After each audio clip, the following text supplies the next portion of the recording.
Assalamualaikum warahmatullahi wabarakatuh. Kita tahu Islam adalah agama damai. Sesuai dengan namanya, ia tidak dikembangkan dengan pedang dan kekerasan. Ia dikembangkan dengan keteladanan dan tuntunan moral. Oleh karena Islam bukan agama kekerasan, Islam pun tidak mementingkan dan mengajarkan kekerasan kecuali dengan alasan yang benar dan bisa dipertanggungjawabkan. Membunuh dengan sengaja, menghilangkan nyawa orang lain tanpa alasan yang bisa dibenarkan adalah merupakan dosa besar dan satu di antara 7 perkara yang bisa mendatangkan kerusakan dalam kehidupan dan yang hendaknya harus kita jauhi. Saudara-saudara kaum muslimin rahimakumullah, beberapa waktu yang lalu di sebuah kota kecil yang indah bernama New Auckland. Saudara tahu New Auckland? Tuh dari Gunung Kidul masih ngidul lagi. Pernah diadakan satu seminar yang membicarakan bagaimana menyelamatkan masyarakat manusia dari bahaya Perang Dunia Ketiga. Diperkirakan kalau terjadi Perang Dunia Ketiga, manusia tidak akan tersisa. Sebab apa? Pada waktu itu cadangan nuklir yang dimiliki oleh bersama Amerika dan Rusia konon sudah sanggup memusnahkan 6 miliar manusia pada saat jumlah manusia baru 5 miliar. Jadi kelebihan nuklir dunia ini. Kalau terjadi Perang Dunia Ketiga, sulit manusia untuk tersisa. Maka dibahaslah di dalam seminar itu, wah, supaya tidak terjadi Perang Dunia Ketiga, maka perlombaan membuat senjata-senjata canggih, alat-alat pembunuh modern harus segera dibatasi. Dibahas, tidak mungkin kita membatasi perlombaan membuat senjata. Kenapa? Makin maju ilmu dan teknologi, makin canggih senjata yang ditemukan. Atom sudah meningkat menjadi nuklir, nuklir sudah meningkat menjadi neutron, dan kita tahu bom yang bernama neutron ini bom yang cukup membunuh tanpa perlu merusak. Artinya kalau dia diledakkan di kota kita ini, bangunan utuh, jembatan tidak ambruk, rumah-rumah tetap berdiri, tapi semua yang bernama hidup mati. Itu katanya lebih sopan dari bom atom. Sebab kalau si atom ini sudah membunuh, merusak pula. Neutron cukup membunuh saja tanpa perlu merusak. Jadi majunya senjata-senjata teknologi sebagai akibat yang logis dari kemajuan ilmu pengetahuan ini tidak bisa kita batasi. Dan memang sebenarnya yang bahaya bukan senjatanya, tapi manusia yang mengendalikan senjata itu. Mereka kembali kepada prinsip the man behind the gun. Bukan senjatanya yang bahaya, tapi manusia yang mengendalikan senjata itu yang bahaya. Walaupun senjatanya modern, katakanlah model M16 umpamanya, kalau yang mengendalikannya orang beriman, insya Allah aman.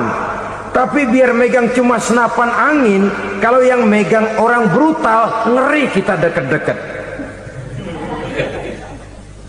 Apalagi kalau memang bukan ahlinya menggunakan senjata, bisa ngeker kaki kena jidat.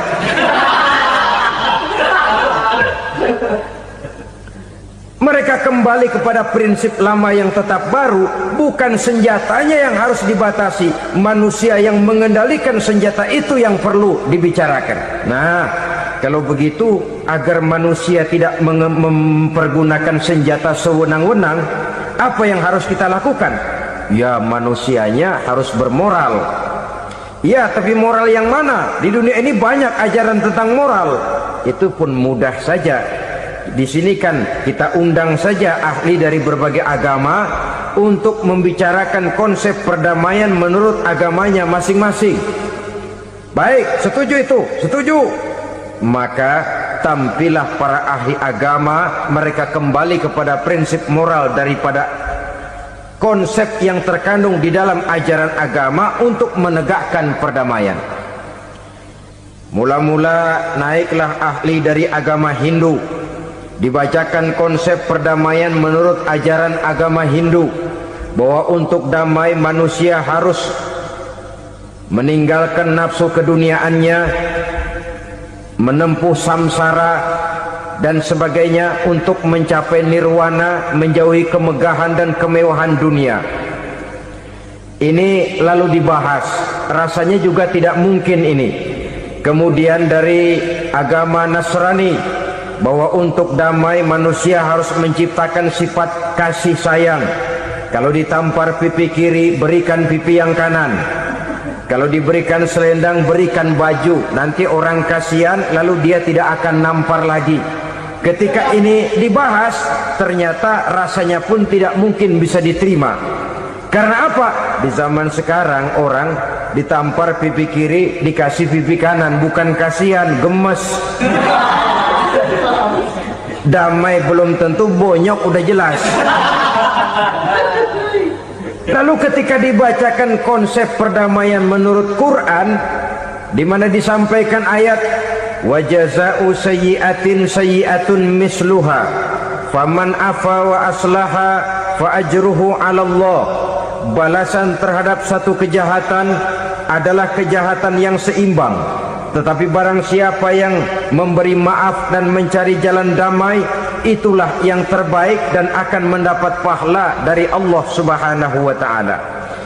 Kamu tidak salah ditampar pipi kirimu, tampar lagi pipi kirinya sekeras dia menampar pipi kirimu. Nanti orang tidak mau menampar kita karena dia tahu kalau dia tampar kita, dia akan menderita tamparan sekeras dia menampar kita. Akan terjadilah prinsip saling hormat menghormati, tidak saling ganggu, tidak saling usil, tidak saling jahil. Atas dasar ini perdamaian bisa ditegakkan. Mereka bisa menerima konsep ini, tapi kemudian seminar ditutup tanpa satu keputusan resmi. Kenapa? Terus terang mereka kagum dengan konsep Islam, tapi sentimen lama terhadap nilai-nilai Islam telah menutup mata mereka untuk menerima kebenaran dari ajaran Al-Quranul Karim. Saudara-saudara kaum muslimin rahimakumullah, kembali kita kepada persoalan pokok. Roh adalah dari Allah, dia akan kembali kepada Allah, milik mutlak dari Allah. Tidak pantas kita merampasnya dari orang lain. Tidak wajar kita menghilangkannya tanpa alasan yang dibenarkan oleh agama. Di zaman sekarang, akibat persaingan hidup yang makin tajam, lapangan kerja yang makin sulit, tensi ekonomi yang makin tinggi, atau karena nilai moral yang makin rendah, atau juga karena rapuhnya pegangan orang kepada agama, nyawa rasanya sudah sedemikian murahnya. Berbagai kasus membuat berdiri bulu roma kita. Ada mayit, ada manusia dipotong 6, dicincang macam kambing. Ada yang dipotong 5, ada yang dipotong 13, dikardusin, dibuang ke tempat sampah. Inna lillahi wa inna ilaihi raji'un.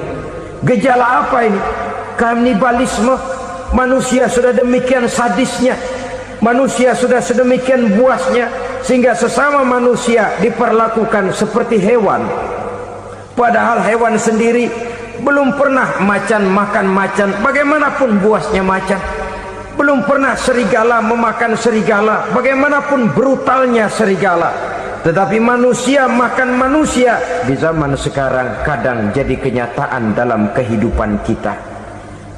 Kadang persoalannya remeh saja, soal uang 200 perak, pisau bicara, nyawa melayang. Soal rokok sebatang, celurit bicara, nyawa melayang. Soal-soal yang sama sekali tidak prinsip, begitu mudah kita menghilangkan nyawa orang lain. Padahal Nabi pernah memperingatkan, apabila dua orang muslim sudah berkelahi dan berbunuh-bunuhan, al-qatil wal maqtul finnar, yang membunuh dan yang terbunuh dua-duanya neraka. Sahabat heran, ya Rasul, kalau yang terbunuh Kalau yang membunuh masuk neraka itu sih wajar, tapi yang terbunuh kenapa neraka juga? Beliau menjawab, dua-duanya sudah punya niat untuk saling membunuh. Niatnya itu yang diponten.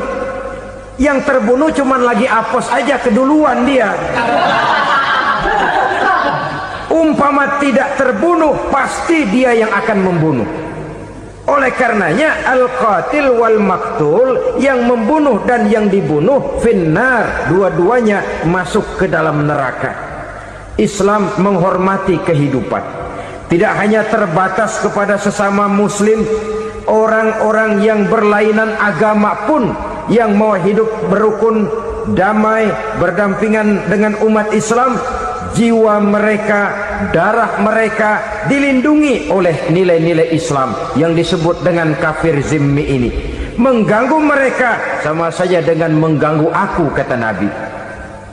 Jadi oleh karena itu, sayangilah sesama. Kehidupan adalah anugerah Allah, bukan wewenang kita untuk mencabutnya dari orang lain, bukan wewenang kita untuk merampas dan menghilangkannya dari orang lain. Apa yang tidak enak terjadi pada diri kita, begitu pula lah apabila terjadi pada diri orang lain. Sehingga Nabi mengatakan, la yu'minu ahadukum hatta yuhibba li akhihi ma yuhibbu li nafsihi. Belum dikatakan beriman seseorang kamu apabila dia belum mencintai saudaranya seperti ia mencintai dirinya sendiri. Apa yang enak dirasakan oleh orang lain, enak juga dirasakan oleh dia. Mengukur orang lain dengan diri sendiri. Kalau orang lain tanpa salah saya fitnah, kalau saya tanpa salah difitnah orang, enak apa enggak? Enggak, orang lain juga begitu.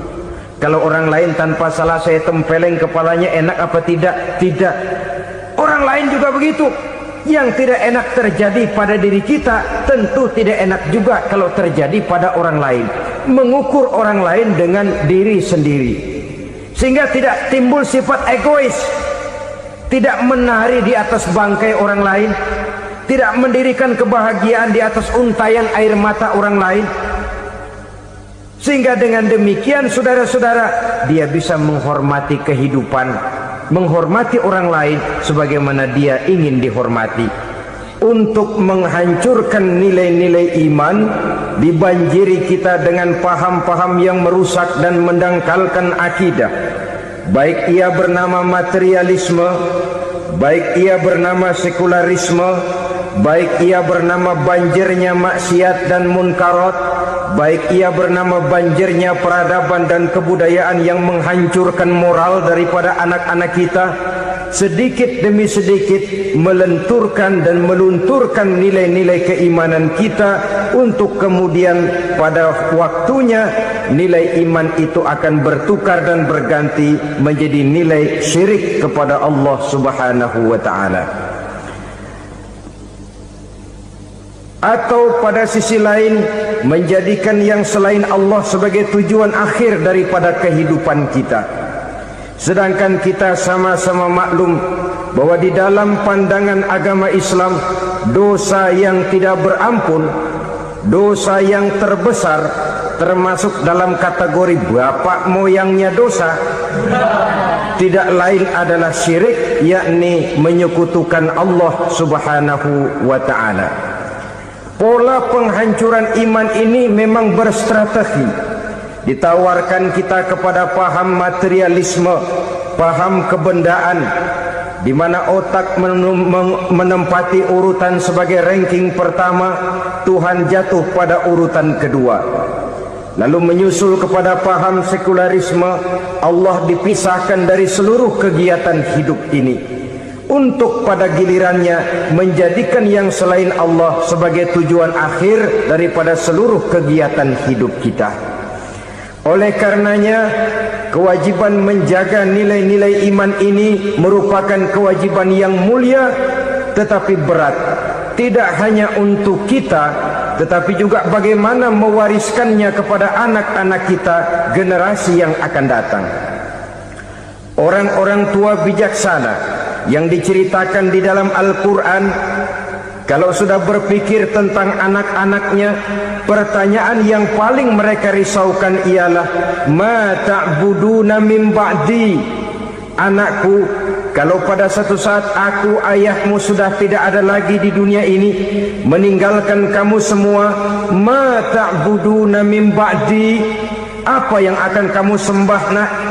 Jikalau sekarang ayahmu masih mau ke masjid, masih mau melakukan rukuk dan sujud, masih beribadah menyembah Allah Subhanahu wa ta'ala, kalau orang tuamu sudah tidak ada, ma ta'buduna min ba'di, masihkah engkau mau datang ke masjid? Masihkah engkau mau rukuk dan sujud? Masihkah engkau mau menyembah Allah Subhanahu wa ta'ala?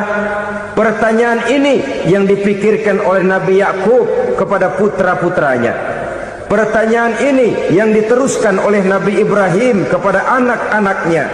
Pertanyaan ini yang diwariskan oleh generasi ulama salafus saleh kepada para generasi berikutnya. Bagaimana kita generasi sekarang? Kita orang-orang tua sekarang bukan berfikir ma ta'buduna min ba'di, malah yang kita fikirkan ma ta'kuluna min ba'di. Kalau bapak tidak ada nanti kamu makan apa nak? Perkara kamu nyembah apa? Urusan nomor 18. Yang penting kamu nanti hidup bisa makan nak. Maka kita sibuk mewariskan harta kepada anak-anak kita. Kita sibuk mewariskan kebun dan tanah kepada anak-anak kita. Kita sibuk mewariskan pabrik kepada anak-anak kita, sementara kita lupa mewariskan intan yang paling mahal, mewariskan mutiara yang paling berharga, yaitu nilai iman kepada Allah Subhanahu wa ta'ala. Alangkah baiknya apabila warisan harta, warisan tanah dan kebun, warisan rumah dan pabrik didasari lebih dahulu dengan mewariskan nilai iman kepada Allah Subhanahu wa ta'ala. Sebagai orang-orang tua, kita boleh bersedih kalau anak kita tidak mengerti komputer. Kita boleh bersedih kalau anak kita tidak mengerti matematika. Kita boleh bersedih kalau anak kita tidak mengerti bahasa Inggris. Tapi sewajarnya lebih bersedihlah kita orang tua jikalau mempunyai anak yang tidak kenal Allah sebagai Tuhannya, yang kemudian tidak mau rukuk dan sujud kepada Allah Tuhannya. Itulah kemalangan yang paling malang bila kita meninggalkan generasi yang tidak bertauhid kepada Allah Subhanahu wa ta'ala. Betapapun anak kita tidak ngerti komputer, saudara, paling-paling kerugiannya cuma kerugian dunia.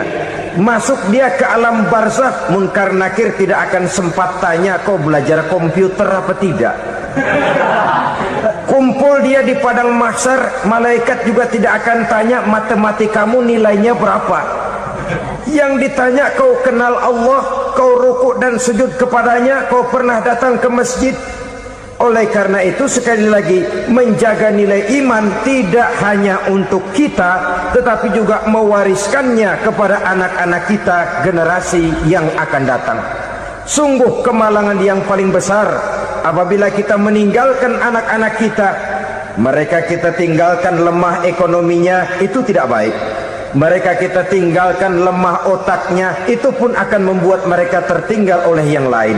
Tapi yang paling celaka, jikalau kita tinggalkan mereka dalam kondisi lemah imannya, rapuh akidahnya, tidak baik dan tidak betul keyakinan hidupnya. Oleh karena itu Nabi berpesan, jauhilah 7 perkara yang merusak. Yang pertama, syirik kepada Allah Subhanahu wa ta'ala, menyekutukan Allah baik dalam ucapan, dalam keyakinan ataupun dalam perbuatan. Ini perkara pertama yang termasuk 7 perusak besar di dalam kehidupan. Kalau sudah jatuh kita ke lembah syirik, bagaimanapun banyak kebaikan yang kita kerjakan, berjiwa sosial, bertangan pemurah, gemar menolong orang lain, kalau memang dasarnya syirik, maka seluruh kebaikan kita akan hancur, tidak akan ada nilainya dalam pandangan Allah Subhanahu wa ta'ala. Dalam pandangan manusia mungkin kita dicatat sebagai orang sosial, gemar menolong orang lain, tidak berpangku tangan melihat orang yang mendapat kesulitan, tapi oleh karena dasarnya syirik, dasarnya tidak mentauhidkan Allah, maka seluruh nilai kebaikan yang kita kerjakan tidak akan ada nilainya dalam pandangan Allah Subhanahu wa ta'ala. Maka jagalah iman kita jangan sampai dihinggapi penyakit syirik yang bagaimana kecilnya sekalipun. Sekali lagi, baik syirik dalam bentuk ucapan, syirik dalam bentuk keyakinan, sampai kepada syirik dalam bentuk perbuatan, kita berhindar kepada sifat-sifat yang sedemikian itu. Karena apa? Dalam satu ayat Quran Allah Subhanahu wa ta'ala menjelaskan, innallaha la yaghfiru ayyushraka bih wa yaghfiru ma duna dzalika liman yasha. Allah tidak akan memberi ampun kepada orang-orang yang menyekutukannya, tapi Allah masih mau memberikan ampun kepada dosa-dosa yang selain itu bagi orang-orang yang dikehendakinya. Dosa selain syirik, apabila kita bertaubat, Allah masih mau mengampuni. Tapi kalau sudah jatuh ke tempat syirik, itu sudah dosa yang tidak berampun. Taubatnya tidak lain melepas syirik, kembali kepada tauhid, berkeyakinan bahwa hanya ada Allah Subhanahu wa ta'ala, Tuhan satu-satunya yang lam yalid walam yulad walam yakul lahu kufuwan ahad. Tidak beranak, tidak pula diperanakkan, dan tidak satupun yang dapat menyerupai Tuhan Allah Subhanahu wa ta'ala. Saudara-saudara kaum muslimin rahimakumullah, bahwa kita di zaman sekarang memang tidak menyembah berhala, ya. Bahwa kita tidak berterang-terangan mengatakan Tuhan lebih dari satu, memang. Bahwa kita tidak berkeyakinan Tuhan itu punya anak atau diperanakkan, tentu. Tapi dalam perbuatan dan i'tiqad, kita kadang-kadang jatuh tanpa kita sadari ke tempat yang bernama syirik ini. Oleh karenanya, di zaman di mana teknologi makin canggih, di mana kemajuan pembangunan makin menjangkau berbagai aspek kehidupan, diperlukan keseimbangan antara kemajuan fisik material dengan kemajuan mental spiritual. Apabila tidak ada keseimbangan, yang terwujud tentulah kepincangan, yang diawali dengan pincangnya cara kita berpikir, sehingga pada akhirnya akan mengarah kepada pincangnya cara kita berbuat dan bertindak di dalam kehidupan kita. Oleh karena itu, Nabi berpesan, jauhilah sifat syirik, karena syirik merupakan dosa yang teramat besar. Ini sifat merusak yang pertama. Yang kedua, kata Nabi, wasihra, jauhilah sihir. Sihir ini juga termasuk perkara yang merusak kehidupan. Kita semua sama-sama maklum bahwa sihir sebenarnya bukan persoalan baru.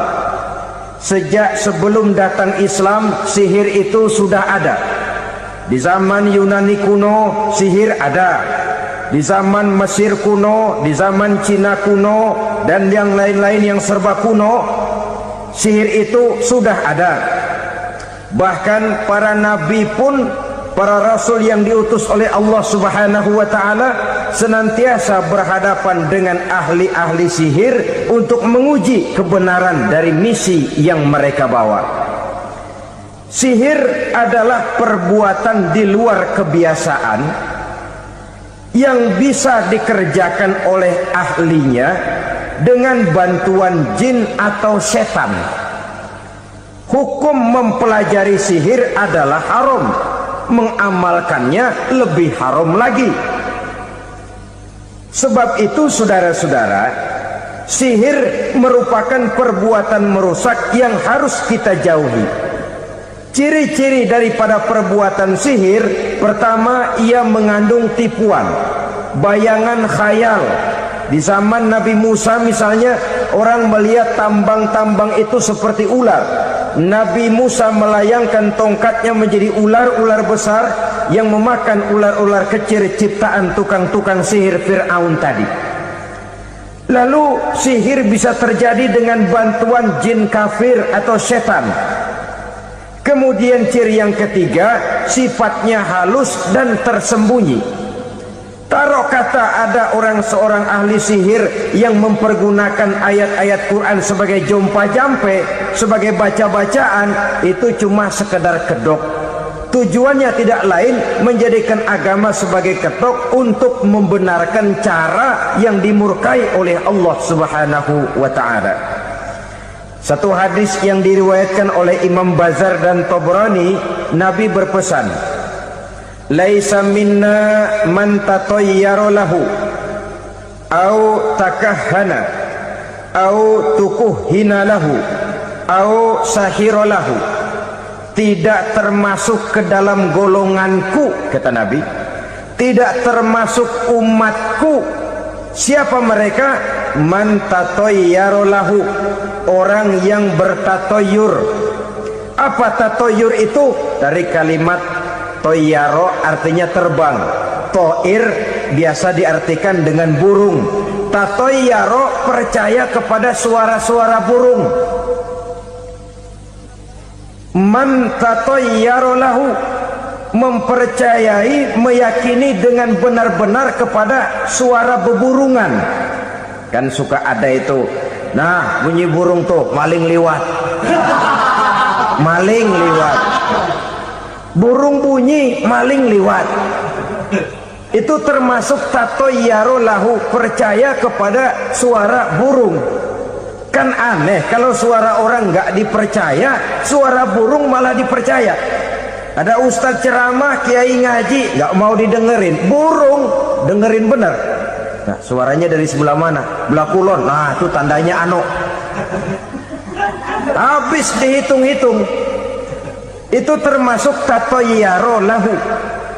Au takahana, atau bertenung, au tukuhina, atau minta ditenungkan, au sahirolahu, atau melakukan perbuatan sihir, atau minta disihirkan. Laisa minna, tidak termasuk ke dalam golonganku, kata Nabi. Sehingga dengan demikian, saudara-saudara, menghadapi sihir dengan sihir sekalipun termasuk perbuatan yang tidak diajarkan oleh agama. Kita kan mempelajari sihir untuk jaga diri, tidak apa-apa. Yang dilarang mengamalkannya, dilarang juga mempelajarinya. Sebab orang kalau sudah mengetahui, biasanya lalu terangsang untuk mencoba. Kalau percobaannya berhasil, biasanya terangsang untuk coba lagi dan coba lagi. Pada akhirnya ketagihan, lalu beralih menjadi profesi, apalagi itu nanti bisa mendatangkan hasil uang. Saudara-saudara kaum muslimin rahimakumullah, kita manusia makhluk nyata, kita hidup di alam nyata, terikat oleh sunnatullah, causality. Oleh karenanya, bagi kita keyakinan yang penuh, keikhlasan di dalam bertuhankan Allah, penyerahan diri sepenuhnya hanya kepadanya, itu sudah merupakan obat penangkal yang sangat ampuh agar kita tidak terkena penyakit-penyakit yang dibuat oleh setan dan para pembantunya. Sehingga beberapa ayat Quran mengajarkan, misalnya a'udzu bikalimatillahi tammati min syarri ma khalaq, atau bismillazi la yadurru ma'asmihi syai'un fil ardi wala fis sama, dengan menyebut nama Allah yang tidak bisa mendatangkan bahaya sedikit pun, dari baik yang datang dari langit maupun yang datang dari bumi. Jiwa yang kosong dari keyakinan yang penuh kepada Allah, jiwa yang penuh was-was dan ragu-ragu, itu yang mudah terserang oleh penyakit-penyakit yang dikerjakan oleh para tukang-tukang sihir, yaitu oleh setan dan seluruh para pembantunya. Kemudian hadis kedua yang diriwayatkan oleh Imam Ibnu Hibban, Nabi bersabda, la yadkhulul jannata mudminu khamrin wala mu'minu bisihrin wala qati'ur rahmin. Tidak masuk surga. Ini Nabi yang bilang, tidak masuk surga Siapa itu? Pertama, mudminu khamrin, orang yang berkekalan dalam mabuk. Selalu mudminun itu sudah menjadi perbuatan rutinnya, tidak kapok-kapoknya, teler seumur hidup. Mudminu khamrin, tidak masuk surga orang yang selalu bermabuk-mabukan. Yang kedua, wala mu'minu bisihrin, orang mukmin tapi main sihir. Ini juga oleh Nabi diperingatkan, tidak akan masuk surga orang mukmin tapi suka main sihir. Wala qati'ur rahmin, dan tidak juga orang yang memutuskan silaturahmi. 3 macam manusia yang diperingatkan Nabi tidak akan masuk surga: orang yang selalu mabuk, orang mukmin yang main sihir, dan orang yang memutuskan silaturahmi. Saudara-saudara kaum muslimin rahimakumullah. Lalu orang berkata, kenapa dilarang kita bersihir padahal Rasul sendiri kan punya mukjizat? Nah, kita memang harus membedakan antara mukjizat dengan sihir. Dalam kehidupan agama kita kenal ada yang namanya mukjizat, ada yang namanya karomah atau keramat biasa diucapkan, ada yang namanya maunah, ada yang namanya irhas, ada juga yang namanya sihir. Kesemuanya ini berbeda, saudara-saudara. Yang dinamakan mukjizat itu khusus untuk para rasul saja. Satu kejadian luar biasa yang terjadi dilakukan oleh Rasul atas izin dari Allah Subhanahu wa ta'ala. Perbedaannya dengan sihir jelas. Sihir dari setan, mukjizat dari Allah. Sihir bisa dipelajari, mukjizat tidak. Sihir umumnya untuk maksud-maksud yang tidak baik, sedangkan mukjizat untuk memperkuat kebenaran yang disampaikan oleh para rasul dan ditentang oleh umatnya. Bahkan kafir Quraisy dahulu menganggap orang-orang ahli sihir itu berada dalam satu posisi yang hina, sehingga mereka mengatakan dan menuduh Nabi Muhammad sebagai tukang sihir. Tuduhan sebagai tukang sihir adalah tuduhan yang sangat aib dan hina. Di tengah masyarakat kufar jahiliyah, kedudukan tukang sihir dipandang sebagai kedudukan yang hina, sehingga mereka mengejek Nabi dengan sebutan tukang sihir. Jadi mukjizat hanya untuk Rasul saja. Kemudian karomah. Karomah ini asal kata dari karoma, kehormatan, kemuliaan yang diberikan Allah kepada hamba-hambanya yang rajin mendekatkan diri kepadanya. Oleh karena ketekunannya melaksanakan ibadah, Allah memberikan keistimewaan kepada orang itu, yang dengan keistimewaannya dia bisa mengerjakan yang tidak bisa dikerjakan oleh orang lain. Karomah hanya bisa dicapai dengan prestasi ibadah. Kalau sihir, mau ibadah apa enggak, asal dia belajar, bersatu dan berteman dengan setan, memenuhi persyaratan-persyaratan setan, biasanya lalu bisa. Sedangkan karomah tidak mungkin terwujud tanpa orang mendekatkan diri sedekat-dekatnya kepada Allah Subhanahu wa ta'ala. Maka kita lihat biasanya orang-orang yang punya ilmu sihir, mukanya rata-rata nggak enak dilihat. Kumuh, jauh dari air wudhu, jauh dari sujud kepada Allah, malah berteman dengan setan, menjadi pelayan-pelayannya setan. Saudara-saudara, adapun maunah, keistimewaan yang diberikan Allah kepada hamba-hambanya yang belum sampai kepada tingkat wali, tapi orang itu lebih banyak kebaikannya daripada kesalahannya. Umpamanya, saudara jalan bertiga di pinggir jalan, saudara ada pada posisi di tengah, lalu bertiga ini ketabrak mobil, menurut perhitungan saudara mati lebih dahulu. Tapi terjadi hal yang aneh, dua teman saudara mati, saudara malah cuma luka dan lecet sedikit saja. Apa itu? Kalau kita lebih banyak kebaikannya daripada kesalahannya, itu yang dinamakan ma'unah, pertolongan yang diberikan Allah kepada hamba-hambanya yang lebih banyak kebaikannya daripada kesalahannya.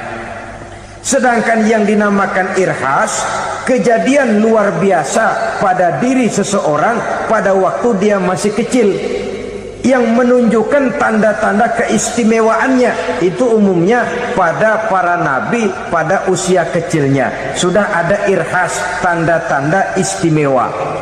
Jelas baik mukjizat, karomah, maunah maupun irhas berbeda dengan sihir. Sihir ini jelas saja merupakan bantuan dan persekutuan antara manusia dengan setan. Padahal setan, kata Allah dalam Al-Quran, innahu lakum aduwwum mubin, sesungguhnya setan bagi kamu adalah musuh yang sangat jelas. Saudara-saudara kaum muslimin rahimakumullah, di zaman sekarang dalam menghadapi beban kehidupan yang makin pelik, menghadapi stres yang tidak kunjung selesai, menghadapi persoalan-persoalan yang teramat berat, orang sering mencari jalan keluar kepada hal-hal yang menurut pendapatnya bisa meringankan beban moralnya itu. Pergilah dia mencari sesuatu yang dapat meringankan bebannya. Dan tidak jarang yang jatuh ke pangkuan tukang-tukang tenung, ke pangkuan tukang-tukang sihir, yang mereka itu oleh Quran dijelaskan kadzabal munajjimun walau sodaku. Tukang-tukang tenung, tukang-tukang sihir, mereka itu bohong walaupun benar. Maksudnya bohong walaupun benar, artinya kalau yang mereka kerjakan benar, itu sih kebenaran. Benar dengan kebenaran itu lain. Kebenaran, kebetulan bisa, tapi tidak untuk selalu. Apalagi kalau itu sudah membahayakan kehidupan orang lain. Jadi oleh karena itu Nabi berpesan, jauhilah daripada sihir. Kalau sudah jauhilah dari sihir, artinya ya jauhilah daripada mempelajarinya, jauhilah daripada bergaul dengan orang-orang yang ahli di bidang itu, karena dari pergaulan segalanya bisa menular. Baiklah saudara, ini yang kedua.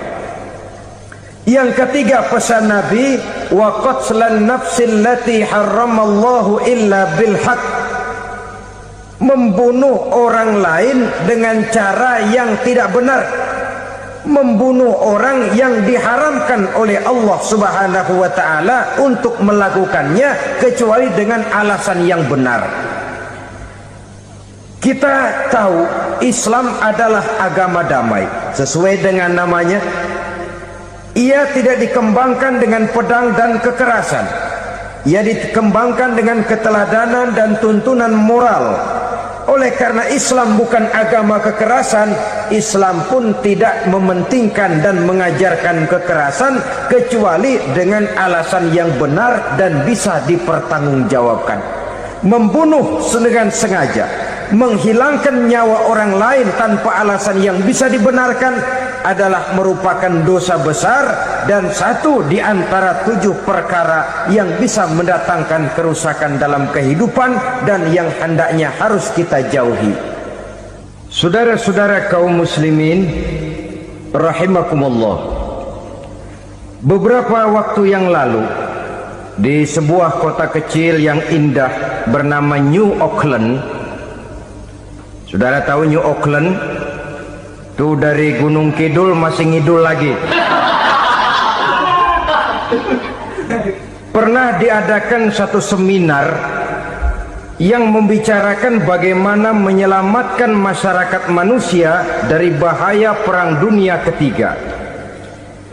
Diperkirakan kalau terjadi Perang Dunia Ketiga, manusia tidak akan tersisa. Sebab apa? Pada waktu itu cadangan nuklir yang dimiliki oleh bersama Amerika dan Rusia konon sudah sanggup memusnahkan 6 miliar manusia pada saat jumlah manusia baru 5 miliar. Jadi kelebihan nuklir dunia ini.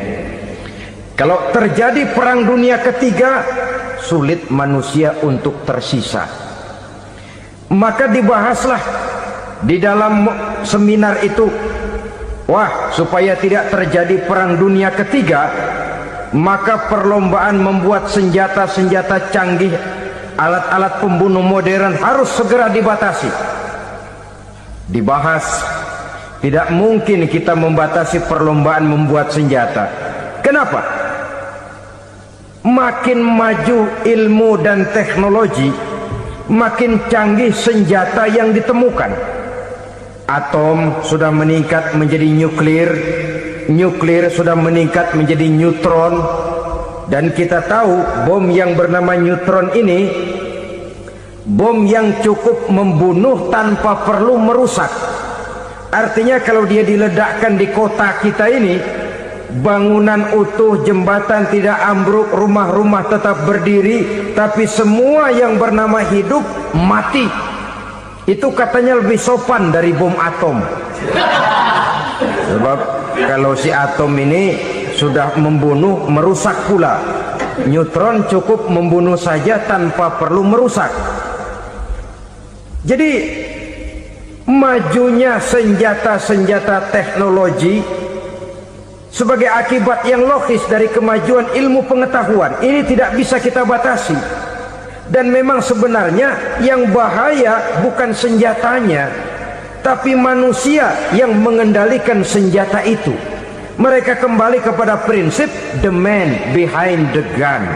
Bukan senjatanya yang bahaya, tapi manusia yang mengendalikan senjata itu yang bahaya. Walaupun senjatanya modern, katakanlah model M16 umpamanya, kalau yang mengendalikannya orang beriman, insya Allah aman. Tapi biar megang cuma senapan angin, kalau yang megang orang brutal, ngeri kita deket-deket. Apalagi kalau memang bukan ahlinya menggunakan senjata, bisa ngeker kaki kena jidat.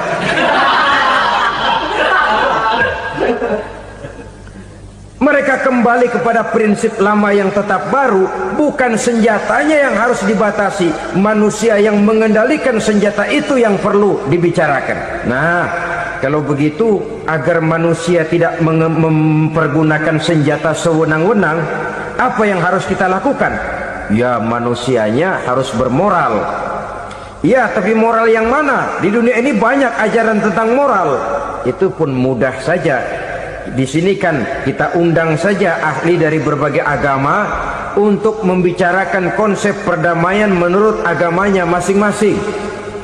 Baik, setuju itu? Setuju. Maka tampillah para ahli agama, mereka kembali kepada prinsip moral daripada konsep yang terkandung di dalam ajaran agama untuk menegakkan perdamaian. Mula-mula naiklah ahli dari agama Hindu, dibacakan konsep perdamaian menurut ajaran agama Hindu, bahwa untuk damai manusia harus meninggalkan nafsu keduniaannya, menempuh samsara dan sebagainya untuk mencapai nirwana, menjauhi kemegahan dan kemewahan dunia. Ini lalu dibahas, rasanya juga tidak mungkin ini. Kemudian dari agama Nasrani, bahwa untuk damai manusia harus menciptakan sifat kasih sayang. Kalau ditampar pipi kiri, berikan pipi yang kanan. Kalau diberikan selendang, berikan baju. Nanti orang kasihan, lalu dia tidak akan nampar lagi. Ketika ini dibahas, ternyata rasanya pun tidak mungkin bisa diterima. Karena apa? Di zaman sekarang orang ditampar pipi kiri, dikasih pipi kanan. Bukan kasihan, gemes. Damai belum tentu, bonyok udah jelas. Lalu ketika dibacakan konsep perdamaian menurut Quran, di mana disampaikan ayat wa jazaa'u sayyi'atin sayyi'atun misluha faman afa wa aslaha fa ajruhu 'ala Allah. Balasan terhadap satu kejahatan adalah kejahatan yang seimbang. Tetapi barang siapa yang memberi maaf dan mencari jalan damai, itulah yang terbaik dan akan mendapat pahala dari Allah Subhanahu wa ta'ala. Kamu tidak salah ditampar pipi kirimu, tampar lagi pipi kirinya sekeras dia menampar pipi kirimu.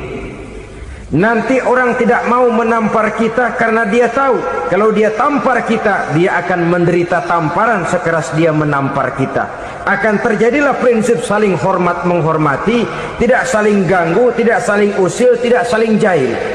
Atas dasar ini perdamaian bisa ditegakkan. Mereka bisa menerima konsep ini, tapi kemudian seminar ditutup tanpa satu keputusan resmi. Kenapa? Terus terang mereka kagum dengan konsep Islam, tapi sentimen lama terhadap nilai-nilai Islam telah menutup mata mereka untuk menerima kebenaran dari ajaran Al-Quranul Karim. Saudara-saudara kaum muslimin rahimakumullah, kembali kita kepada persoalan pokok. Roh adalah dari Allah, dia akan kembali kepada Allah, milik mutlak dari Allah. Tidak pantas kita merampasnya dari orang lain. Tidak wajar kita menghilangkannya tanpa alasan yang dibenarkan oleh agama. Di zaman sekarang, akibat persaingan hidup yang makin tajam, lapangan kerja yang makin sulit, tensi ekonomi yang makin tinggi, atau karena nilai moral yang makin rendah, atau juga karena rapuhnya pegangan orang kepada agama, nyawa rasanya sudah sedemikian murahnya. Berbagai kasus membuat berdiri bulu roma kita. Ada mayit, ada manusia dipotong 6, dicincang macam kambing. Ada yang dipotong 5, ada yang dipotong 13, dikardusin, dibuang ke tempat sampah. Inna lillahi wa inna ilaihi raji'un. Gejala apa ini? Kanibalisme. Manusia sudah demikian sadisnya, manusia sudah sedemikian buasnya, sehingga sesama manusia diperlakukan seperti hewan. Padahal hewan sendiri belum pernah macan makan macan, bagaimanapun buasnya macan. Belum pernah serigala memakan serigala, bagaimanapun brutalnya serigala. Tetapi manusia makan manusia di zaman sekarang kadang jadi kenyataan dalam kehidupan kita. Kadang persoalannya remeh saja, soal uang 200 perak, pisau bicara, nyawa melayang. Soal rokok sebatang, celurit bicara, nyawa melayang. Soal-soal yang sama sekali tidak prinsip, begitu mudah kita menghilangkan nyawa orang lain. Padahal Nabi pernah memperingatkan, apabila dua orang muslim sudah berkelahi dan berbunuh-bunuhan, al-qatil wal maqtul finnar, yang membunuh dan yang terbunuh dua-duanya neraka. Sahabat heran, ya Rasul, kalau yang terbunuh, kalau yang membunuh masuk neraka itu sih wajar, tapi yang terbunuh kenapa neraka juga? Beliau menjawab, dua-duanya sudah punya niat untuk saling membunuh. Niatnya itu yang diponten. Yang terbunuh cuman lagi apes aja, keduluan dia. Umpama tidak terbunuh, pasti dia yang akan membunuh.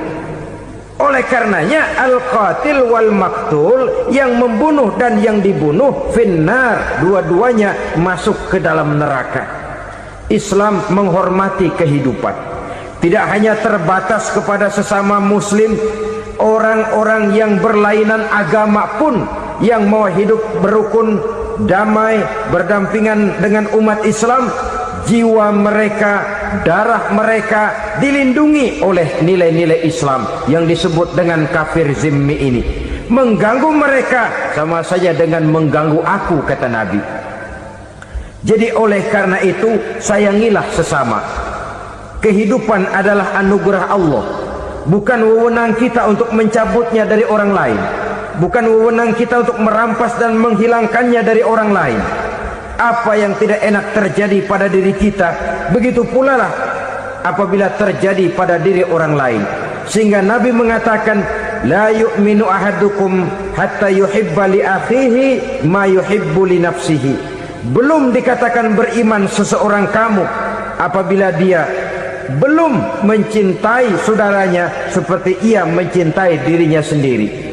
Apa yang enak dirasakan oleh orang lain, enak juga dirasakan oleh dia. Mengukur orang lain dengan diri sendiri. Kalau orang lain tanpa salah saya fitnah, kalau saya tanpa salah difitnah orang, enak apa enggak? Enggak, orang lain juga begitu. Kalau orang lain tanpa salah saya tempeleng kepalanya, enak apa tidak? Tidak. Orang lain juga begitu. Yang tidak enak terjadi pada diri kita, tentu tidak enak juga kalau terjadi pada orang lain. Mengukur orang lain dengan diri sendiri, sehingga tidak timbul sifat egois, tidak menari di atas bangkai orang lain, tidak mendirikan kebahagiaan di atas untayan air mata orang lain. Sehingga dengan demikian saudara-saudara, dia bisa menghormati kehidupan, menghormati orang lain sebagaimana dia ingin dihormati. Inilah perbuatan ketiga yang merusak, membunuh orang lain dengan yang diharamkan Allah tanpa alasan yang benar. Yang ketiga. Kemudian yang keempat, perbuatan merusak wa aklar riba, makan riba. Hidup adalah tolong menolong. Bahasa kerennya take and give katanya. Saling memberi dan saling menerima. Nabi mengajarkan man kuraba kurbatan min kurabid dunya karaballahu lahu kurbatan min kurabi yaumal qiyamah. Wallahu fi aunil abdi madamal abdu fi auni akhihi. Siapa yang meringankan beban dari beban-beban yang dirita seseorang di dalam kehidupan dunia, Allah akan meringankan bebannya daripada beban-beban yang harus dipikulnya di hari kiamat nanti. Wallahu fi aunil abdi madamal abdu fi auni akhihi. Allah senantiasa akan menolong seorang hamba selama hamba itu masih mau menolong saudaranya. Allah selalu akan menolong seorang hamba selama hamba itu masih mau menolong saudaranya.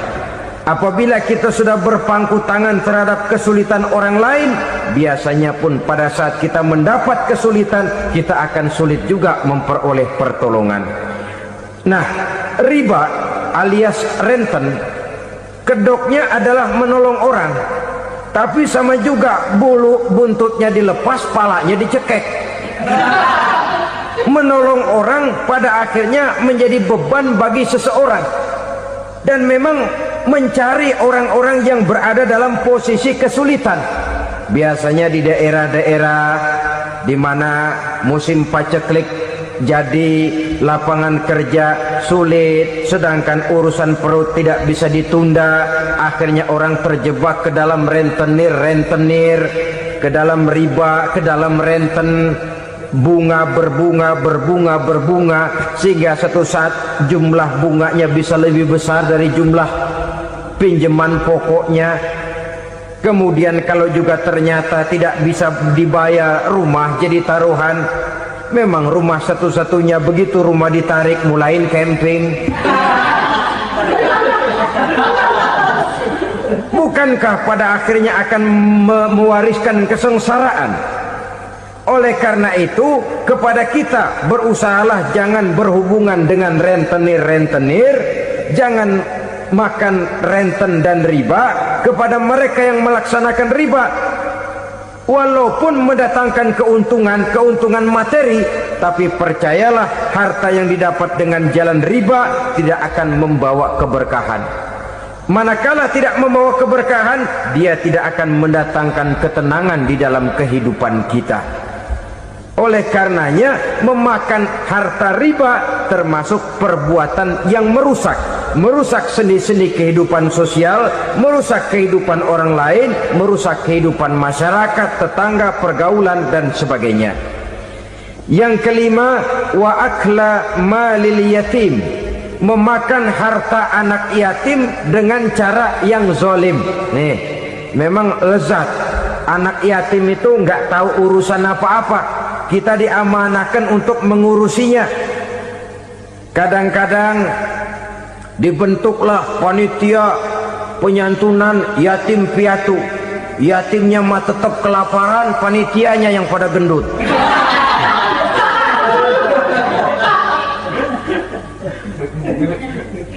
Padahal memakan harta anak yatim termasuk perbuatan dosa besar, dan menjantuni yatim merupakan perbuatan mulia. Nabi mengatakan, ana wa kafilul yatim kahataini yaumal qiyamah. Aku dan orang-orang yang menyantuni anak yatim seperti dua jari ini pada hari kiamat nanti. Dekat sekali. Jikalau ingin di hari akhir nanti dekat dengan Rasul, bersahabatlah dengan anak-anak yatim. Jadilah pengurus anak-anak yatim. Bangunlah panti-panti asuhan yatim. Pada saat bapak ibunya meninggal, kitalah yang menjadi orang tuanya. Bahkan sedemikian besar perhatian Islam terhadap anak-anak yatim ini, sehingga Quran memberikan peringatan, ara'aital ladzi yukadzibu bid-din fadzalikal ladzi yad'ul yatim wa la yahuddu ala ta'amil miskin. Tahukah kamu siapa orang yang mendustakan agama, beragama tapi dianggap dusta, salatnya dusta, puasanya dusta karena agamanya sudah berdusta. Siapa mereka? Fadzalikal ladzi yad'ul yatim, orang yang menyia-nyiakan anak yatim, wala yahuddu ala ta'amil miskin, dan tidak pernah memberi makan kepada orang-orang yang menderita kemiskinan.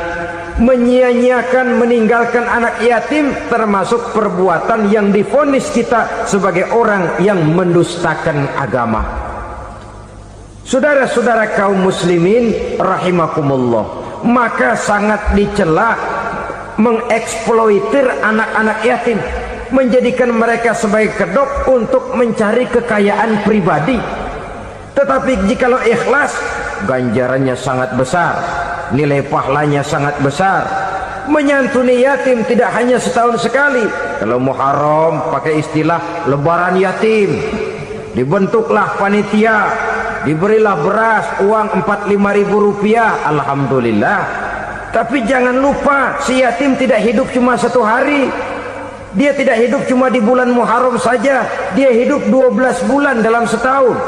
Sebagaimana anak-anak yang lain, dia juga berhak punya masa depan.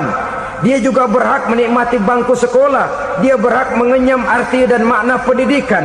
Dia berhak membekali diri dengan ilmu dan pengetahuan seperti halnya anak-anak yang lain. Maka kita yang diberikan keluasan oleh Allah, ingatlah itu, bersahabatlah dengan anak-anak yatim, santuni mereka.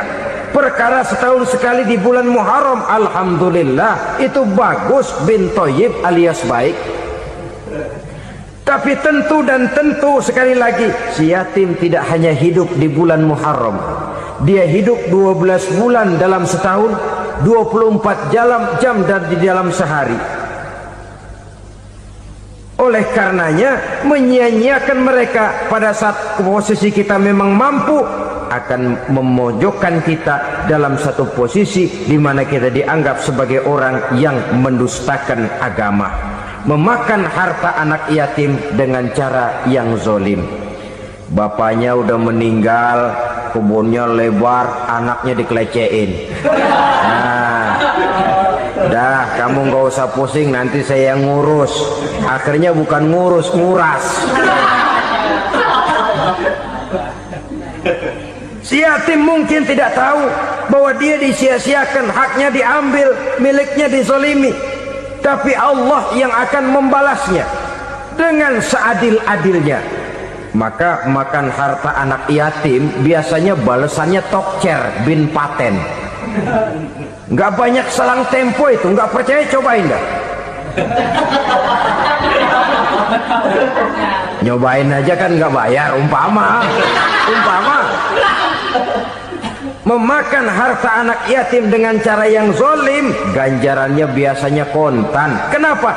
Ratapan si miskin, untayan air matanya, jeritan kepedihan hatinya, membuka pintu langit, permohonannya diijabah, getaran hatinya didengarkan oleh Allah. Maka balasannya biasanya kontan, spontan, tidak menunggu waktu terlalu lama. Itu di dunia, belum lagi di akhirat nanti. Bukankah dalam riwayat Mi'raj diceritakan Nabi melihat di neraka itu orang perutnya sebesar rumah. La haula wala quwata. Itu perut kayak rumah, bagaimana jalannya tuh?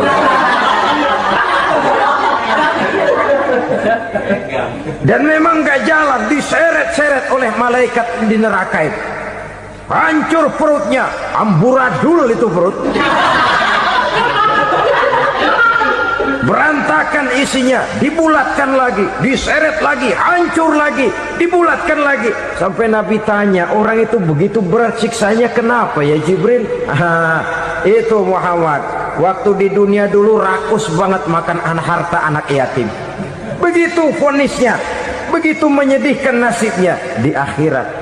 Tapi di dunia pun ketidakberkahan itu sudah membayangi kehidupannya.